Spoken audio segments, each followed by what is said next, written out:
que están nuevamente con nosotros en este programa 4 de la serie Matices de la Identidad Juvenil y que se titula Juventud Indígena en Contextos Urbanos. El objetivo de esta sesión es aproximarse a las formas de interrelación de la gente rural del medio indígena cuando conviven en contextos urbanos. Y bueno, en el panel tenemos a nuestros siguientes invitados, la doctora Elizabeth Telles Jiménez. Ella es investigadora de la Universidad Pedagógica Nacional de la sede Tulancingo. Al maestro Lauro Ambrosio Bautista Gómez, que él es investigador de la Universidad Pedagógica Nacional, también de la sede Tulancingo. Y finalmente el licenciado Everardo Gordillo, que él es del posgrado de la Facultad de Filosofía y Letras de la UNAM. Muchas gracias por estar aquí y bienvenidos. Y bueno, a nuestro público lo invitamos para externarnos sus comentarios o sus dudas al correo electrónico de Mirador Universitario y al correo de voz 5622-8718 y 5622-8742. Nuestro correo electrónico es mirador@cuaed.unam.mx. Y si quiere usted volver a ver este programa o contactarnos en las redes sociales, estamos en YouTube, Investigaciones Antropológicas UNAM, o en el Facebook Matices de la Identidad Juvenil. Pues bueno, este programa 4 nos une en la idea de acercarnos a el por qué tratar de los jóvenes indígenas en contextos urbanos. Y déjenme decirles que la Universidad Pedagógica Nacional es la única universidad que al momento tiene un programa de atención a profesores del medio indígena y bueno, además son profesores bastante jóvenes que se incorporan a la universidad y por tanto tienen la necesidad de migrar de sus espacios del medio rural al medio indígena. Y bueno, les voy a invitar a que pasemos a conocer la opinión de don Pascual de Jesús González, que él es dirigente del Movimiento de Unificación y Lucha Triqui en la Ciudad de México, quien nos va a dar una perspectiva de cómo se sienten los grupos indígenas en el contexto urbano.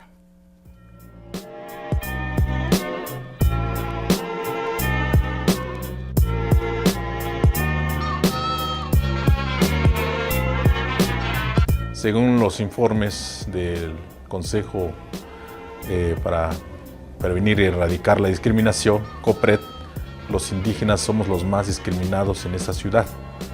Igualmente, en el informe de CONAPRED, en el país, los indígenas somos discriminados.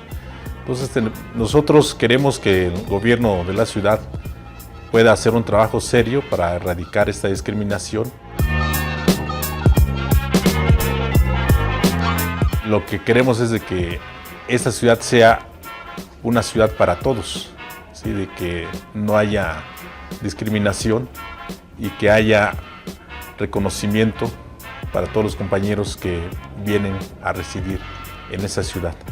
Nosotros visualizamos mucho una ciudad donde quepamos todos y donde todos seamos iguales, pero esa es la realidad que no existe, ¿no? Pero esa podría ser una realidad que nosotros aspiramos, ¿no? A vivir en una ciudad donde no haya desprecio para nadie, sino que todos quepamos en esa ciudad que según el gobierno dice que es la vanguardia de los derechos, cuanto en los hechos no es así. En el discurso sí es muy bonito, pero en los hechos realmente nosotros en la cuestión de presupuesto, en la cuestión de programas, no vemos esa proporcionalidad.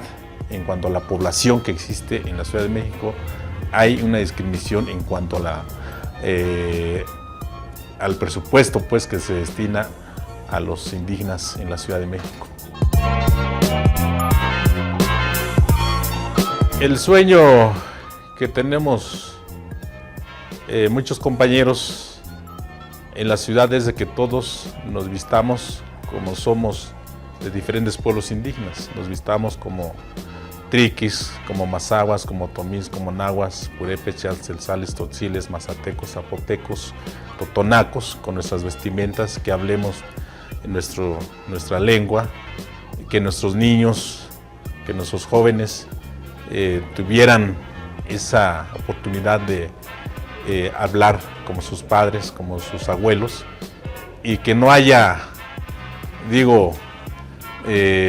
nada que les pueda afectarles, pues, porque ellos son diferentes, sino que ellos lo hablaran con orgullo y que se vistieran con orgullo, pues, sus vestimentas. Pero ese es un sueño que nosotros queremos que se haga realidad, y que los indígenas no vivan más en las calles, sino que ellos vivan en unas viviendas más dignas, ¿no? Y que sean, pues, ciudadanos de esta ciudad.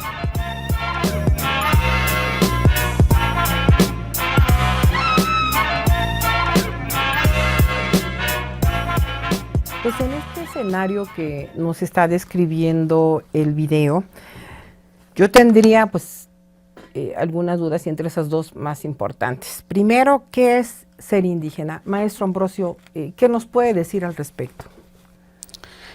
Primero, quiero comentarle, doctora, que mi condición es indígena, y del cual me siento orgulloso de serlo.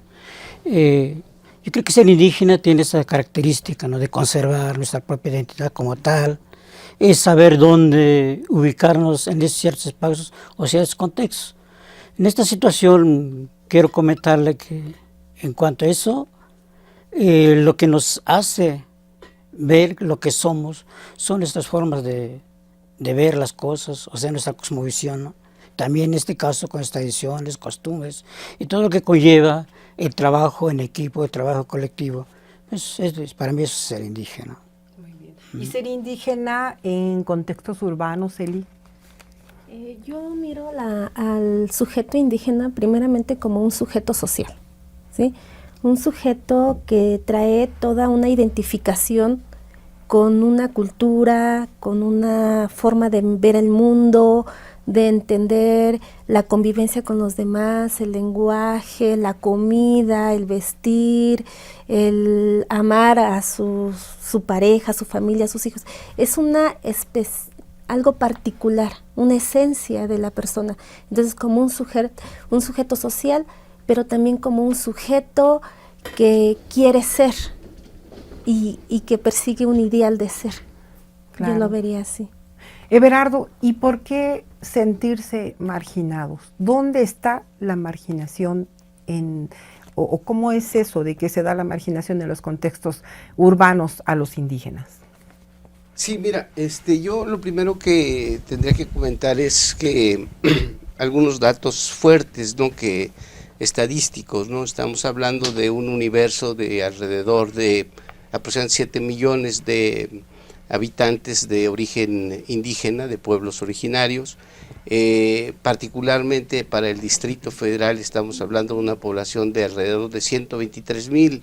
Hay algunas variantes de la CDI, pero más o menos es el rubro que hay. Estamos hablando de ello, que en la Ciudad de México tenemos alrededor de 62,000 jóvenes de origen indígena, me explico. Y bueno, todos ellos a la vista, pues no se necesitan tampoco aquí ya datos estadísticos, viven en una situación verdaderamente de exclusión, de marginación, dentro de estas grandes urbes, dentro de estas ciudades, particularmente la Ciudad de México, Guadalajara y Monterrey, que son, digamos, polos de desarrollo, por un poco ir ya definiendo el asunto de qué es lo urbano, porque bueno, lo urbano, estadísticamente hablando, el INEGI lo define como aquellas poblaciones de 2.500 gentes y más, pero esto no nos da, digamos, una idea específica de qué es lo urbano, ¿no? Estamos hablando de polos de desarrollo, de centros de desarrollo a donde se asientan los poderes políticos, económicos y sociales, y a partir de ello, bueno, pues estos se generan una cultura de la ciudad, una cultura de la industria, una cultura de otros consumos culturales dentro de la ciudad, y ahí llegan insertos estos, digamos, pobladores del campo, estos pueblos originarios, que válgase decir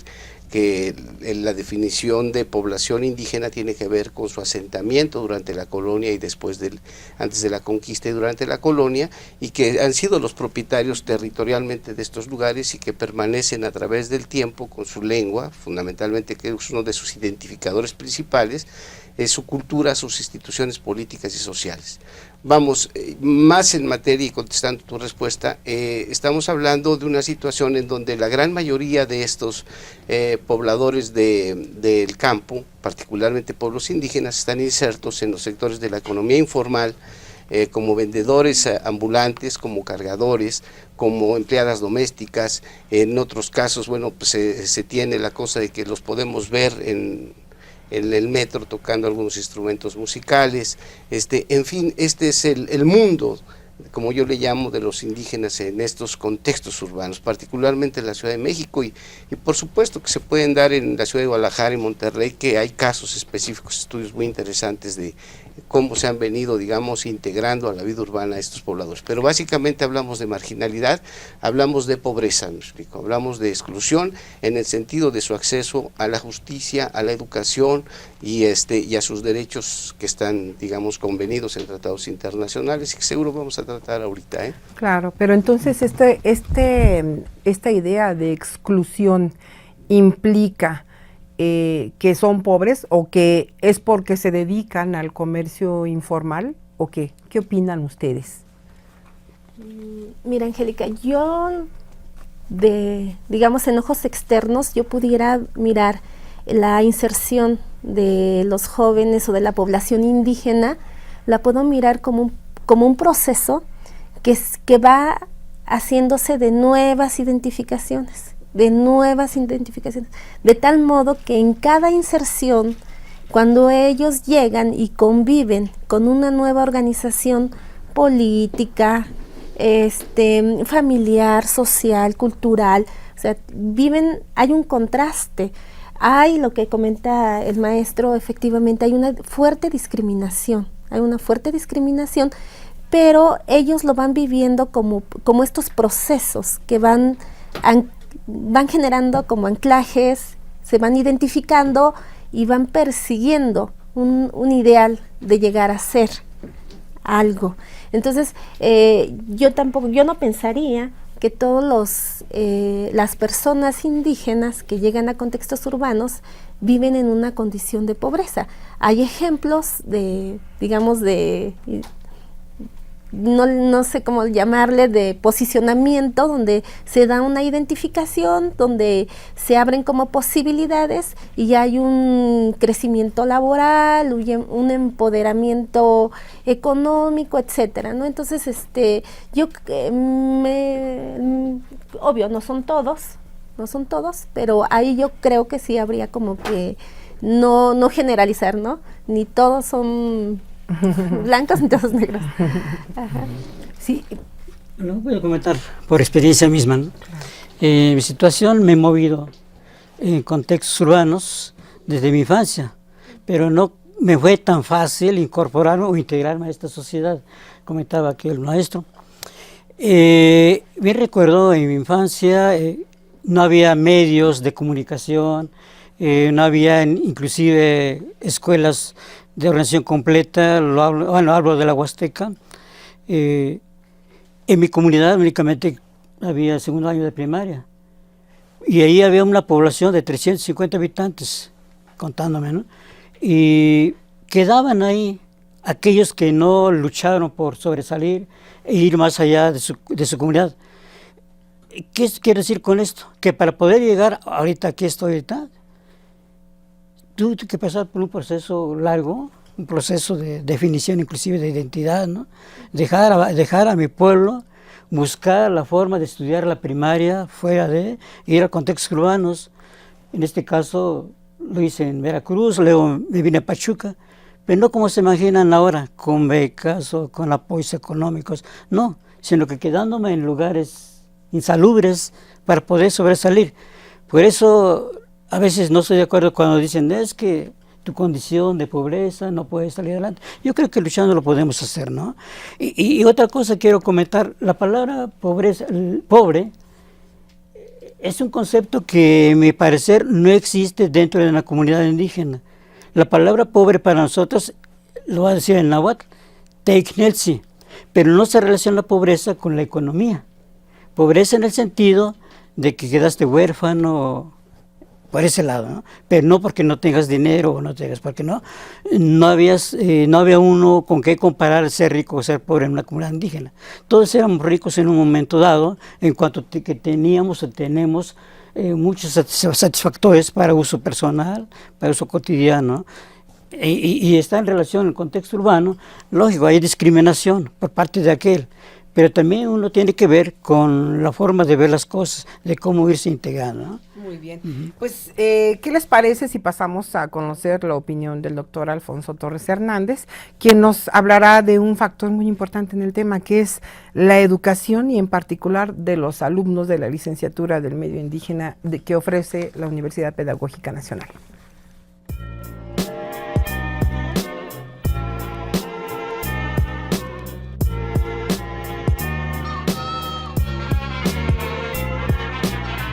Generalmente ellos en su propuesta pedagógica que hacen plantean situaciones que abordan las cuestiones de revaloración de su lengua, ¿no?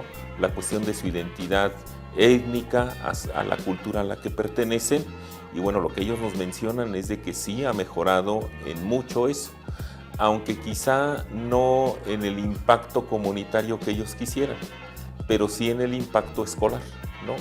Con sus alumnos. También tenemos otra licenciatura muy poco explorada en este ámbito de la educación indígena, de la cuestión de revalorar la lengua, que es la misma licenciatura en educación de Plan 1994, porque esta licenciatura en sus inicios aceptó también a docentes de educación indígena. Entonces, planteada como un proceso de investigación-acción en el trayecto de esta licenciatura, sí tiene que ver en el impacto comunitario, en el impacto escolar, la trascendencia de plantear prácticas diferentes y que tienen que ver con esta cuestión de revaloración nuevamente de la lengua, de las identidades, del reconocimiento de la cultura en la que están inscritos. Bueno, la cultura occidental que se desarrolla particularmente más en las zonas urbanas también ha tenido impacto en sus comunidades. Ahora, lo que ellos nos comentan es de que efectivamente desde una cultura occidental en el ámbito urbano parece ser que no es reconocido esto, ¿no? Que sí hay esbozos de marginación en algunas prácticas sociales que, bueno, los que vivimos en zonas urbanas desarrollamos con los indígenas, ¿no? O en este caso con los educadores del ámbito indígena. Sí nos mencionan situaciones de incomodidad para ellos, ¿no? Derivadas de esto, ¿no? De que no reconocen o se burlan de ellos cuando no hablan en una dicción adecuada, entre comillas, como nosotros esperaríamos, ¿no? O no escriben como nosotros esperaríamos que escribieran. Y bueno, eso para ellos es como una cuestión de ofensa en ocasiones, ¿no? Hacia su cultura. Y no lo dicen, pero seguramente lo piensan, de que también es una ignorancia de nosotros, los que estamos en el ámbito urbano, ¿no? Respecto a que no conocemos la esencia de su cultura, ¿no? Expresada a través de la lengua en estas cuestiones de oralidad, de escritura o de algunas prácticas sociales.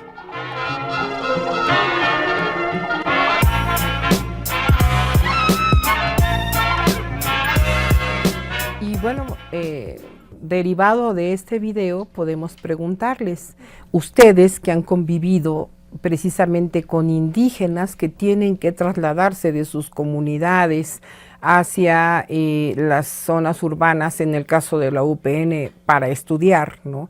En el caso del Distrito Federal, pues para incorporarse al sistema económico. ¿Cómo han vivido ustedes ese acercamiento y cómo han sentido a estos sujetos indígenas que llegan a las comunidades? A las ciudades. Adelante. Liz. Bueno, desde mi particular experiencia, yo veo que el joven indígena o la persona indígena finalmente trae una cultura distinta a la cultura en la cual se inserta. Y en esta cultura, que viene siendo diferente, como bien lo decía el director de la Universidad Pedagógica, se miran como sujetos deseantes o sujetos carentes porque no alcanzan a llegar a esa cultura que se les impone, que se presenta ahí.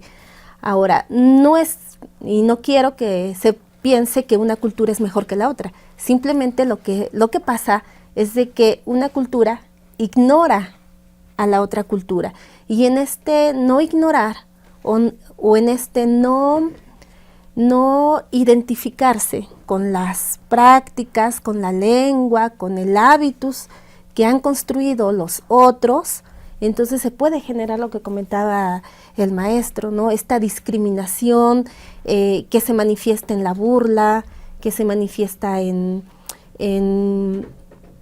los atropellos a sus derechos, en la indiferencia a lo que sienten. Pero creo que aquí mismo en esta posibilidad es cuando la persona indígena puede aprovecharlo como una interpelación, es decir, como una posibilidad para cuestionarse, pero también para hacer y lograr una nueva identificación, ya no como, digamos, no en blanco o negro, ¿no? Sino que es un nuevo sujeto que crece, que se produce. Maestro Ambrosio, ¿usted vivió ese proceso? Y como... O sea, se enriqueció, se empobreció su cultura. ¿Qué pasó con él? Doblemente, digamos, como alumno y como asesor académico. Como alumno, las expectativas como maestro indígena son muchas. En este caso, la licenciatura que hice aquí en México, de educación indígena, las expectativas eran muy altas para mí, ¿no? En el sentido de que al egresar tenía la forma, ¿no?, de acceder a ciertos elementos, tanto teóricos y prácticos, para ser investigador de mi práctica o para ser diseñador de proyectos educativos a mi nivel como alumno. Llego al Estado, trabajo en la Secretaría de Educación Pública, me piden proyectos, pero más no así el currículum que llevé a cabo no tomaba en cuenta nuestra cultura como tal. Allá las exigencias de los docentes indígenas era la lectoescritura en lengua indígena. Entonces parece como que carece esa parte, ¿no? Eso como alumno. Como maestro yo he tenido acercamiento con los compañeros de educación indígena, que son de mi extracción igual, con docentes indígenas. Los comentarios siempre han versado sobre los contenidos programáticos. Debe ser con base a las necesidades e intereses de las comunidades indígenas, como es su cosmovisión del mundo, de la vida, sobre las lenguas indígenas. Pero más sin embargo, hay alumnos que se integran en el nuevo currículum básico en educación indígena, donde a veces se encuentran desfasados ciertos contextos donde trabajan. Mi comentario sería como que trabajar por ahí como maestros, como docentes, enriquecer ciertos aspectos culturales que vayan en favor de nuestra cultura. Claro. Ese sería mi comentario como Everardo, ¿y tú que has vivido y convivido desde tus orígenes, ¿no?, en Oaxaca, y convivido con gente migrante en la Ciudad de México, ¿cómo has visto o cómo, no sé si ellos te han platicado, cuál es su sentir en haber migrado? ¿Se enriquece, se empobrece su cultura? ¿Qué sucede con ello? Bueno, es una pregunta que nos podría llevar aquí un buen rato en la disertación, pero yo creo que en general toda manifestación del arte, la política, la ciencia en general, la cultura es universalista, ¿no? Entendamos también que hay otros aspectos de la cultura que son estas partes que el doctor Bastos en Guatemala, que tiene una gran experiencia en trabajo con pueblos indígenas en las ciudades urbanas de Guatemala, plantea que lo étnico son aquellos aspectos que los identifican, estamos hablando de su lengua, de su cultura, de sus instituciones, y lo étnico a través de la etnicidad son aquellas cosas que lo distinguen, o sea, por qué luchan o por qué reivindican estos pueblos determinados aspectos. En este ir y venir de las ciudades al campo de estos jóvenes, pues han llevado aspectos culturales a sus poblaciones de origen, pero también han traído. Y el haber traído muchas veces esta cultura de origen se ha prestado a que ya no en aquel indigenismo integracionista y homogenizante que planteaba traer a las poblaciones originales y hacer de todos la gran mestizaje nacional, sino es a partir de esta concepción de las diferencias, de estas pluriculturalidades, hablaría el doctor Bonfil, y me refiero a este término porque el concepto de intraculturalidad tendríamos que meternos a algunos disertamientos que yo no estoy de acuerdo con las posturas liberales que están embuidas en esta concepción positivista del multiculturalismo, el interculturalismo. Sin embargo, me parece que es un avance en términos de los estudios que se han venido haciendo, pero yo me quedaría con el concepto del doctor Bonfil, que me parece mucho más interesante. En concreto, creo que estas ires y venires han enriquecido sí la cultura de los pueblos originarios, tanto de ida y vuelta, me explico, si lo entendemos en el sentido de esta visión universal de la cultura, ¿no? No creo que nada de lo que ellos aquí adquieran sea negativo. Hay otros hábitos y otras costumbres, pero ya los trataremos más adelante. Muy bien, pues yo les invito a que hagamos y pasemos a la pausa y regresamos con esta discusión.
La matemática, en general, no es uno de esos campos del quehacer humano que se comunique con frecuencia a un público general. Sin embargo, en 1937 apareció un libro que fue todo un suceso e incluso generó vocaciones en personajes como el físico británico Freeman Dyson, el matemático indio Somnath Pali o el tan conocido Premio Nobel de Economía John Nash. El libro, que tiene por título Hombres de la Matemática, ha generado controversias de todo tipo, desde quienes lo critican por su falta de rigor hasta quienes perciben en la obra toques de genialidad pocas veces vistos.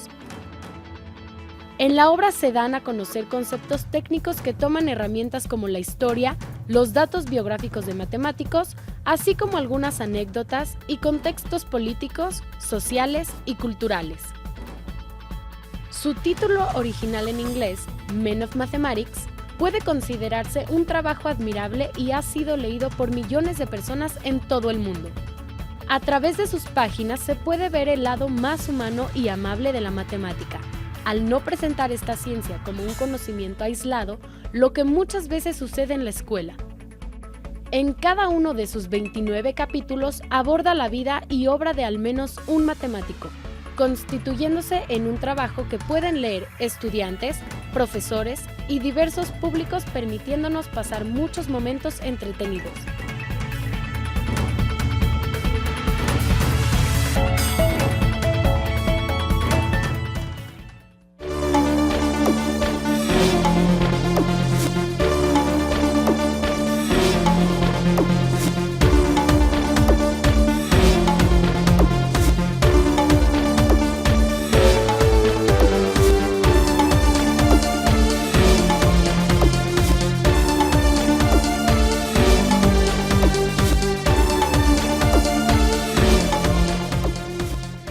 bueno que sigue con nosotros en este programa, en este cuarto programa de la serie que aquí nos interesa. Bueno, pues les recuerdo nuestro correo de voz, es el 5622-8720 y el 5622-8718. El correo electrónico mirador@cuaed.unam.mx. Y les repito que si quiere ver este programa nuevamente nos puede contactar por las redes sociales en YouTube, Investigaciones Antropológicas de la UNAM, y en el Facebook, Matices de la Identidad Juvenil. Les voy a invitar a que veamos el comentario del maestro Lauro Reyes Tavera, que es otro de los investigadores de la UPN, y él nos va a hablar de esta situación de la discriminación o no de indígenas o de gente descendiente de indígenas en contextos urbanos. ¿Pasamos?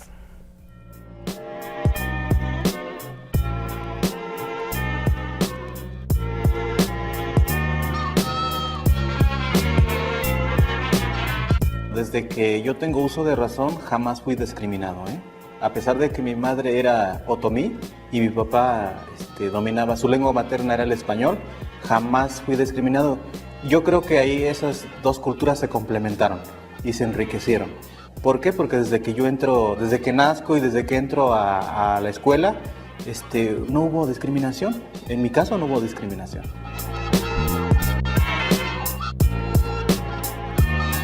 En el momento que se casa con mi padre, o sea, se junta con mi padre, sí hay discriminación porque ella no era bien aceptada por la familia, por el solo hecho de ser de un grupo étnico. Yo lo pude notar, lo pude percibir en la medida como fui creciendo. Pero pues ella se supo adaptar e incluso yo le decía, enséñanos el otomí, jamás me lo quiso enseñar. Ella al contrario perfeccionó su lenguaje para poder formar parte de ese grupo social al cual ella había entrado. Debemos entender que tanto la cultura como la identidad son algo que se construyen y se reconstruyen, ¿no? Es algo dinámico, no es algo estático. Entonces tú tienes que ir transformando tanto la cultura como tu identidad como sujeto a través de la interacción con los demás. En un primer momento fue individual, ¿no? Desde la familia, pero yo al estar en otros contextos hay una interacción, pues la vas reconstruyendo, pero hay cosas muy tuyas que jamás las puedes quitar. No, yo no diría que se ha visto afectada. Como que esa identidad se ha ido transformando, se ha ido modificando a través de sus propias experiencias, a través de las relaciones que se dan con los sujetos.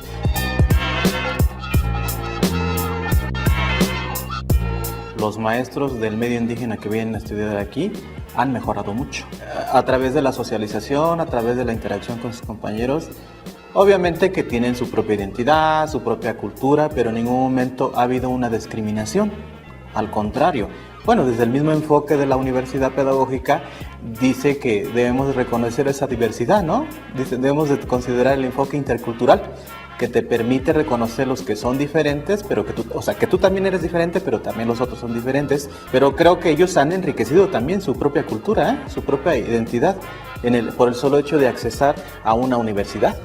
Han crecido en saberes, en formas de pensar, en formas de ser, su propia cultura e identidad. Entonces, pero en ningún momento han sido discriminados. Por ejemplo, la otra licenciatura, ¿no? Que es para primarias generales. Yo creo que también han enriquecido este espacio. ¿Cómo? Pues a partir de sus aportes culturales, con los mismos compañeros, con los mismos asesores. Porque aunque están en el nivel de primarias generales, aunque nada más manejan el español, sin embargo, también tienen una cultura, tienen una identidad, tienen un saber, tienen tradiciones, que eso les permite compartirlo y enriquecer el propio espacio donde estamos.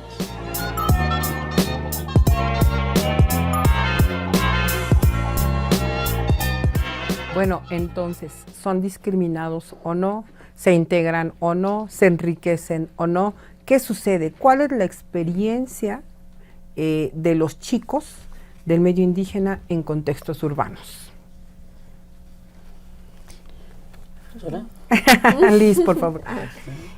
Como académica de la Universidad Pedagógica Nacional, pues tenemos la fortuna de estar cerca del maestro indígena que se inserta a laborar como maestro y entonces necesita pues completar su perfil académico.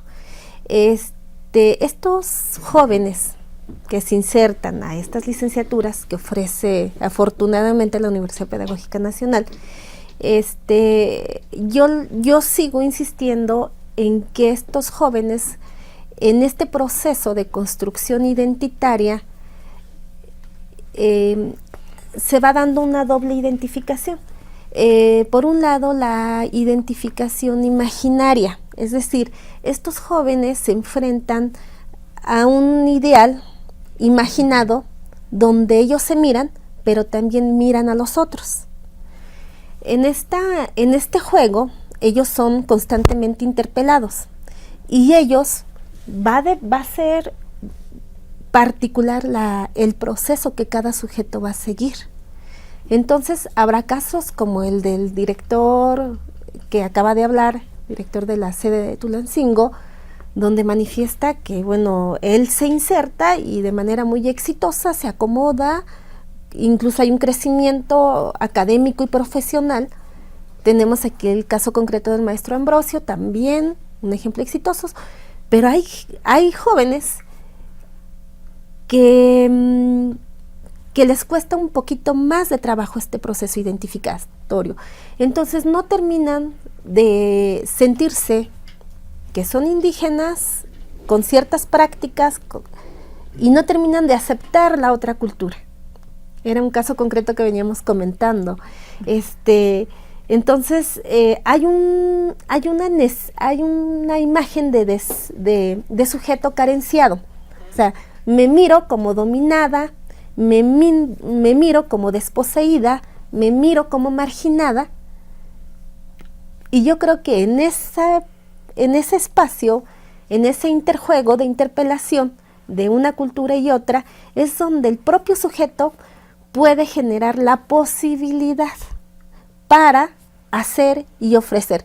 Porque yo preguntaría, ¿quién y no el propio indígena puede decir cómo debemos de transitar, cómo debemos de ser, quiénes somos y cómo queremos que nos vean? ¿Sí? Entonces son ellos los que deben de posicionarse aprovechando estos juegos de interpelación que la propia sociedad les ofrece, donde ellos pueden transitar y moverse. Maestro Ambrosio, ¿y cómo se siente usted? O sea, aquí, de verdad, sí se siente que su cultura se enriqueció, ha olvidado su cultura, ha sido aculturizado, como alguna gente llama, ¿no? ¿Qué sucede? ¿Qué sucedió con usted? Hay muchas situaciones, ¿no? Como decía el maestro Lauro, la pregunta que se hizo, ¿no? De que cómo se sentía, pues él acepta de que no fue discriminado. En mi caso diría, como que comparto con esa idea. Les comento que la discriminación a lo mejor sería en que fuera una institución de educación en la ciudad, pues en ese caso, la secundaria, y me dijeron, por tu condición indígena no entras. Pues jamás se me cerró las puertas, ¿no? Y prueba de ello de que hice mis posgrados, jamás se ha dicho por ser indígena, no cabes aquí, o no cabes en un restaurante X donde van, jamás. Por ese lado, para mí no existe discriminación, ¿verdad? Depende, como dice la doctora, cómo se sienta uno, ¿no? Yo creo que es importante la cuestión de identidad. Otra cosa, que la pregunta que más usted, pues la verdad no, sigo conservando mis formas de cuanto culturales, ¿no? Me siento aculturado, a lo mejor por el contexto, a veces me pongo un trajecito con corbata, pero dependiendo del contexto, pero más sin embargo, igual voy a la Huasteca, uso mi sombrero huasteco, bailo la danza indígena, inclusive me he dado la tarea, ya toco también el violín, mis danzas allá, lo que me identifica es ser huasteco, o sea, por ningún lado veo de que se me haya discriminado. Lógico de que a veces en ciertos contextos, siempre por tu estatura, por la forma de hablar, a lo mejor te dicen ciertas cosas, ¿no? Como me pasó a mí en la escuela, ¿verdad? Pero no lo veía como discriminación, porque se daba también en los contextos urbanos igual, ¿no? Se dan por sus características físicas, lo que hoy comúnmente llaman bullying, ¿verdad? Muy sofisticada la palabra, pero en este caso igual siempre ha existido eso, pero discriminado, a que me digan, salte aquí, o huelas así, o X, ¿no? O no cabes aquí, pues no, prueba de que estoy aquí igual con ustedes, ¿no? Y eso me fortalece. Muy bien. Mi Everardo, identidad. ¿y tú qué opinas? Quiero saber. Bueno, yo quisiera hablar más que de la excepción de la regla, ¿no? Porque existe la excepción, yo no planteo que no existan y que pues, así debiera de ser, me explico, el que los pueblos originarios tuvieran esa posibilidad de ascenso, esa movilidad social en lo económico, en lo político, en lo social, que estamos verdaderamente en la lona, yo insisto en este asunto. En el trabajo de campo, yo me considero más etnógrafo, ¿no? O sea, más de trabajo de la calle, de estar metido con las familias, ¿no? En el caso específico de, por ejemplo, los mixtecos, ¿no? Que además hay que hablar de diferentes tipos de pueblos y migraciones. No todas las migraciones son iguales, ni tampoco para los pueblos originarios que llegan aquí, porque están los grandes contrastes, ¿no? Está esta población del Movimiento Unidad y Lucha Triqui, que el licenciado Pascual generosamente pues ofreció aquí al programa y que la acabamos de ver, y que bueno, son una organización políticamente muy fuerte que aglutina no nada más a su propia comunidad, sino a 89 comunidades de todo el país. Entonces estamos hablando de una organización poderosa al interior del Distrito Federal que reivindica aspectos sociales como la vivienda, la educación, los derechos políticos, su ciudadanía, que es otra cosa muy importante que hay que plantear, estas ciudadanías multiculturales o étnicas de las que ya se ha venido trabajando y que me parece que son una propuesta muy interesante para identificar a nuestros pueblos originarios y darles ese nivel que siempre deben de tener y que debieron de tener que ser ciudadanos de primera. Ese es el asunto. Es muy difícil encontrar a un indígena o una indígena transitando libremente por Perisur, por ejemplo. Por poner un ejemplo, o las tiendas lujosas de almacenes en Polanco, ¿no? Digo, creo que el último caso fue que sacaron a unas indígenas por traer su vestimenta original de estas tiendas en estas zonas exclusivas de la ciudad, y eso es una realidad, vamos, ¿no? Es una realidad que, por ejemplo, en el caso de los niños otomís indígenas que se encuentran a las afueras del metro Chapultepec, pues podemos ver consumiendo sustancias ilícitas a la vista inclusive de las propias autoridades, me explico, ¿no? Y esto es simplemente que los hemos invisibilizado. En algunos casos lo que los identifica nos molesta y lo negamos y hasta lo segregamos, pero por otros lados nos es indiferente. Vamos, esta no ver que estamos embuidos en este universo indígena, desde el que nos volea los zapatos hasta la señora que nos vende las gorditas, pasando por el que nos carga, me explico, todos ellos tienen un origen étnico, me explico. Insisto, estas reivindicaciones es importante tenerlas claras, vamos, hay que ser precisos, no es lo mismo el asunto de discriminar, de excluir, al asunto de despreciar, me explico, por color, por raza, por credo, por lo que ustedes quieran, que ese es un aspecto más bien del racismo social, que claro que se vive en México, hay que decirlo, estas cosas son dolorosas, me explico, esa es la deuda, no que tenemos, que debemos de saldar el día de hoy con nuestros pueblos originarios. Termino con una frase bellísima de doña Elena Paniatowska que me encantó y que dice que el mayor tesoro de nuestro país, si bien las riquezas naturales y todo, pero la mayor riqueza de nuestro país son nuestros pueblos originarios. Yo comparto ese criterio, esa es la mayor riqueza de nuestro país. Bueno, pues, ¿les parece si pasamos a conocer otra realidad de una mujer indígena, ¿no?, que migra hacia contextos urbanos?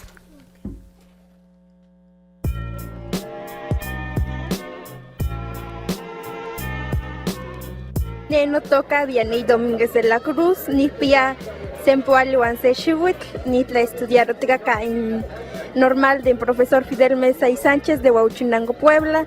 Neno Yaltepe Atla, pertenecer al municipio de Pahuatlán, Puebla. No toca Janet Vélez Velasco, Niguala de Tamoyón primero, Altepetl, Huautla, Hidalgo, Nimomachtia, Catlamochiloya, Universidad Pedagógica Nacional, Altepetl Tulancingo.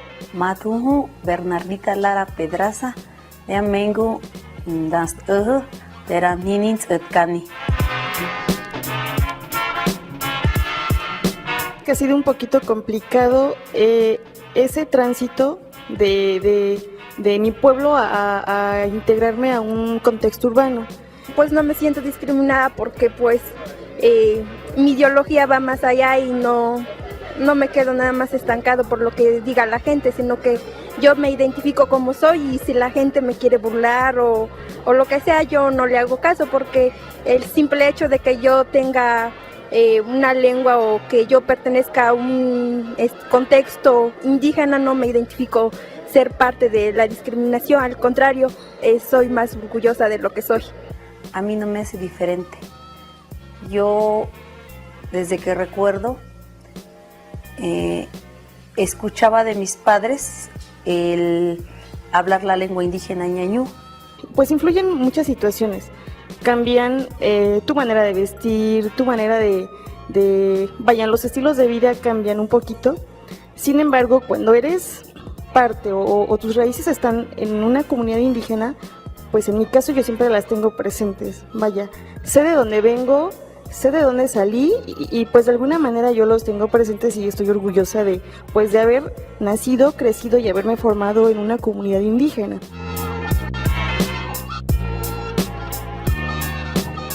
Anteriormente a la gente de medio indígena era menospreciada y humillada por utilizar una lengua indígena, las vestimentas, las costumbres, pero al ir conociendo el valor que tiene esto, el ir estudiando, pues a mí me da una doble identidad, como lo que es una mujer ñañú. Y interactuar en los medios urbanos, pues a mí no me hace ni más pequeña. Pues aunque aquí estoy interactuando y todo y con las personas que los llego yo a conocer, al contrario, siempre me han dicho a la gente, tú debes de sentirte más afortunado de lo que tú hablas. Y cuando eres una persona culta, pues yo creo que al contrario, les animas a la gente que lo sigan conservando porque la mayoría de los que son de contextos indígenas a veces lo han dejado de hablar, por la discriminación, pero como siempre, y vuelvo, que cuando una persona es culta, al contrario, lo debes de animar a que siga más para que no se pierda la identidad. Sí se enriquece porque al estar dentro de la comunidad como que te quedas con lo que te dan y vaya, en ocasiones como que se vuelve cotidiano hacia lo que gira a tu alrededor. Sin embargo, cuando sales, vas a la ciudad, vives por un rato en la ciudad, empiezas a valorar todo aquello que tú dejaste atrás, ¿no? Como que la misma ciudad te hace mirar otras cosas, de alguna manera a reconocer y a valorar lo que es tuyo, ¿no?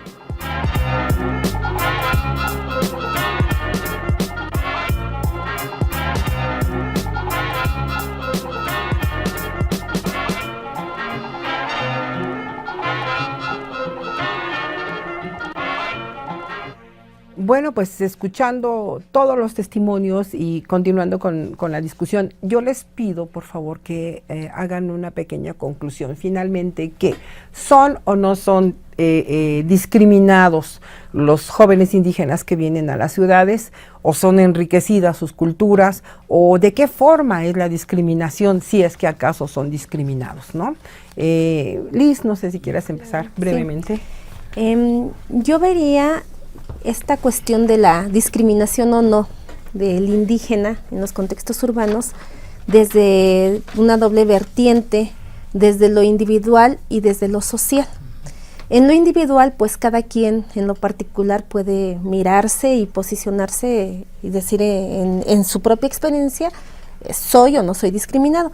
Y en lo social asumo que hay una serie de estructuras que de alguna manera imposibilitan al indígena insertarse en diferentes ámbitos. O sea, sí hay una marginación latente en el, digamos, en el plano de la estructura social.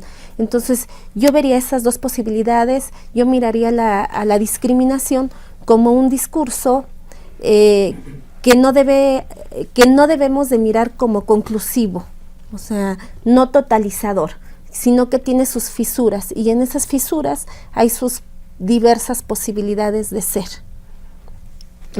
Comparto la idea de que la doctora, en cuanto a lo individual, a lo mejor yo no me siento así, se me preguntan, pero más sin embargo, si vemos las cuestiones, hablamos de violencia, por ejemplo, ¿no? La violencia física, violencia psicológica, pero también la violencia estructural.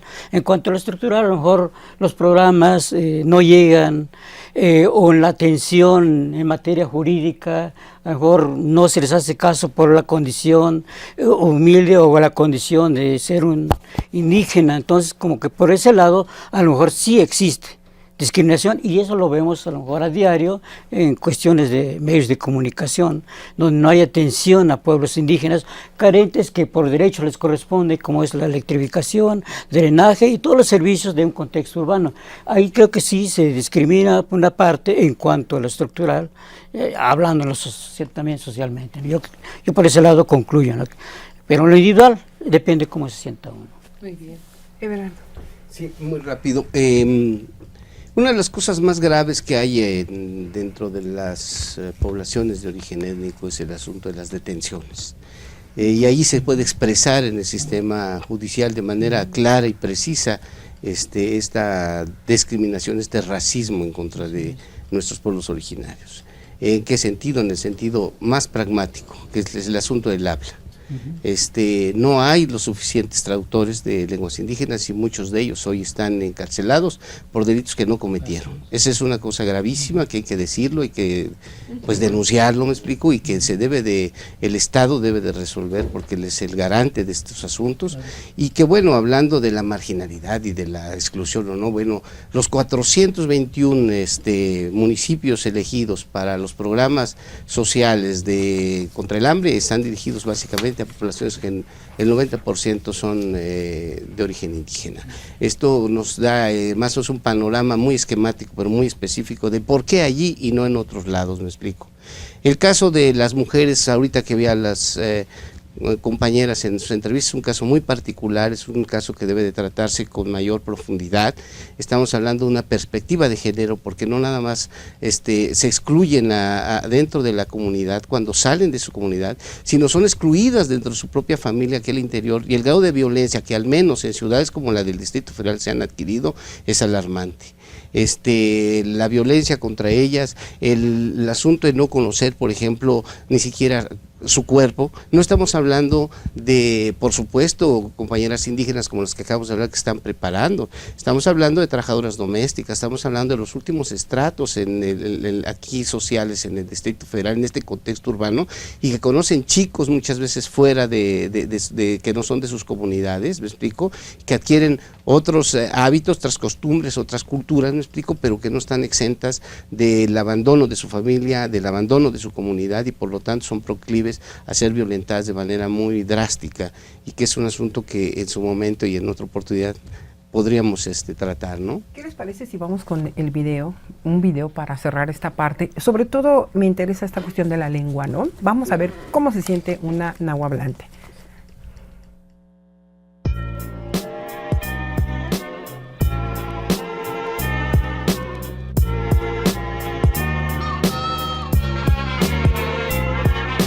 Anteriormente, igual por desconocer, a lo mejor un poquito, se nos había hecho creer de que no utilizáramos nuestras costumbres, mucho menos nuestra lengua, que porque nosotros al llegar a la ciudad íbamos a ser humillados.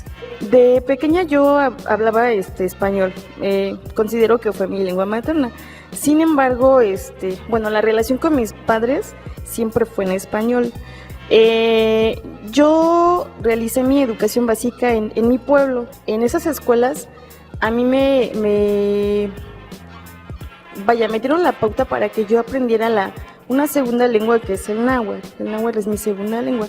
El español aprendí en mi escuela porque pues los maestros no podían comunicarse con la lengua materna, porque pues los maestros vienen de otros identidades totalmente diferentes, y no había maestros quien nos enseñara con la lengua, porque mi escuela no es de intercultural bilingüe, no es nada de eso. Entonces pues yo lo aprendí el español en la escuela.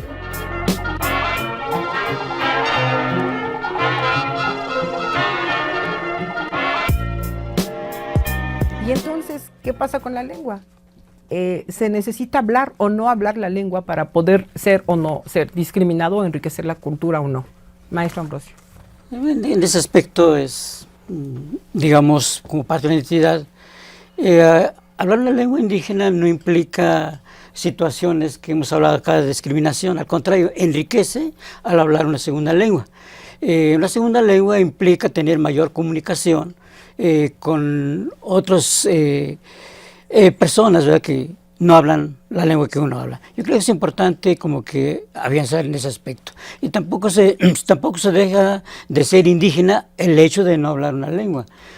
Porque el hecho de ser indígena implica otras situaciones, no tan solo la lengua, sino que implica tus modos de ver las cosas, el trabajo que realizas con otros agentes, ¿no? En este caso con el grupo que estés. Entonces son muchas situaciones y tu propia forma de visión del mundo y de la vida te hacen esa parte de identidad. Entonces la lengua es importante, pero no deja de serlo si no la hablas, ¿no? Claro, y en caso de la vestimenta, vimos que tampoco están vestidas de su forma tradicional. Entonces, Liz, ¿qué opinas al respecto? Bueno, desde una perspectiva educativa, vemos que el programa escolar en educación básica, de alguna manera, no contempla en los programas oficiales digamos, programas específicos para una lengua, para atender a los grupos. Ahora, para eso hay grupos disciplinarios, equipos técnicos que trabajan sobre el diseño de programas y libros de textos donde hacen estos ajustes, esos acomodos. De alguna manera, ahí se crea la posibilidad para que el niño hable esta segunda lengua. Y bien, vemos en el plan de estudios actual donde hay un apartado importante para la interculturalidad. Esto lo hablo desde lo oficial, desde el discurso oficial. En la práctica pueden suceder muchas cosas, pero desde lo oficial, pues hay este espacio abierto desde el programa a mirar la interculturalidad, a asumir que los niños que hablan náhuatl, bueno, pues que tengan sus libros escritos en náhuatl, que haya prácticas donde se fomente y se use la lengua y haya una potenciación en la lengua. Claro. Y para terminar, yo miraría a este joven que habla una lengua distinta a este ámbito donde se inserta, en esta doble mirada de necesidad. O sea, él se tiene que mirar como una necesidad de hablar otra lengua, pero también con la posibilidad de adquirir otra lengua. Muy bien, Everardo, para terminar. Yo diría que lo dijo este gran viajero Humboldt cuando llegó aquí a las ignotas tierras de esta América nuestra, que cuando se pierde una lengua se pierde una visión del mundo. Esa es la importancia que tienen las lenguas indígenas en este país. Muy bien, pues muchísimas gracias a los tres. Maestro Ambrosio, una disculpa porque al principio equivoqué su nombre, pero no su apellido. Aquí estamos. Y bueno, yo les agradezco al público también su presencia y los invito a ver nuestro siguiente programa, que va a ser precisamente con el tema de las ciencias sociales y el cine documental, que lo desarrolla la Universidad de Guanajuato, Campus León. Muchísimas gracias y hasta la próxima.